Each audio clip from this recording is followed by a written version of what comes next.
saya pimpin doa dulu. Baiklah teman-teman, sudah baca doanya. Siapa yang tidak masuk hari ini?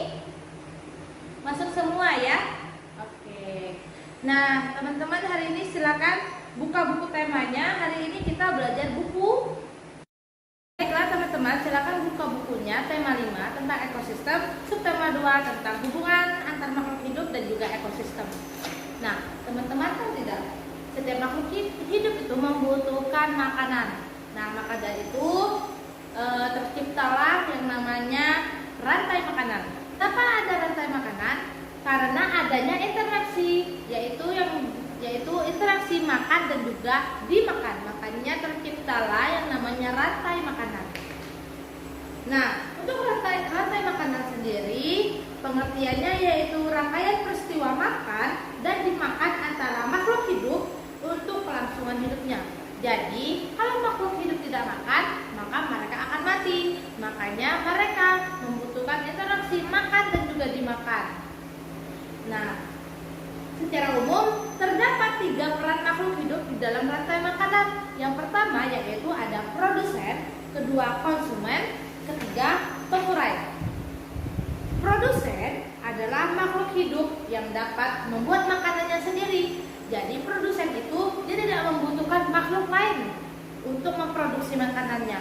Dia memproduksi sendiri, jadi tidak membutuhkan makhluk lain.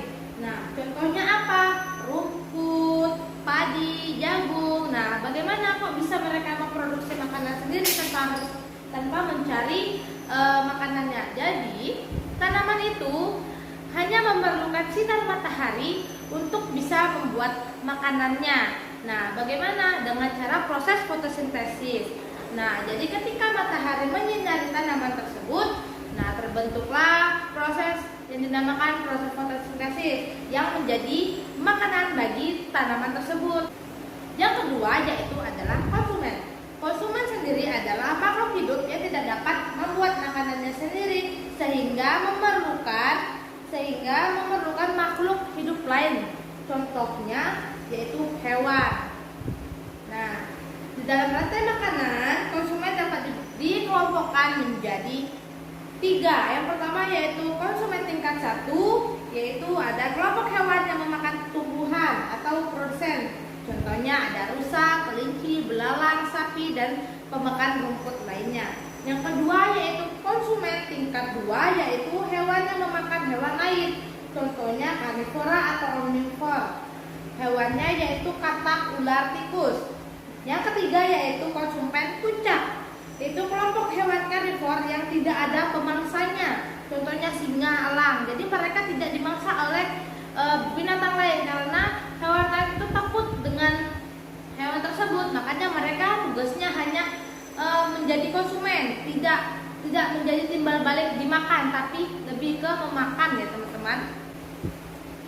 Yang ketiga yaitu pengurai. Pengurai adalah makhluk hidup yang mengurai sisa-sisa tubuh makhluk hidup lain yang telah mati. Contoh pengurai ini apa? Ada cacing, ada jamur, dan juga ada bakteri. Jadi ketika bangkai hewan yang sudah dimakan, nah mereka akan dimakan kembali oleh cacing tanah. Cacing tanah inilah yang dinamakan pengurai. Selain cacing tanah ada juga bakteri tadi dan juga jamur ya. Baiklah, sekian dulu pembelajaran kita hari ini.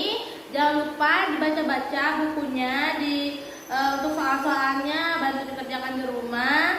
Ibu akhiri, wassalamualaikum warahmatullahi wabarakatuh.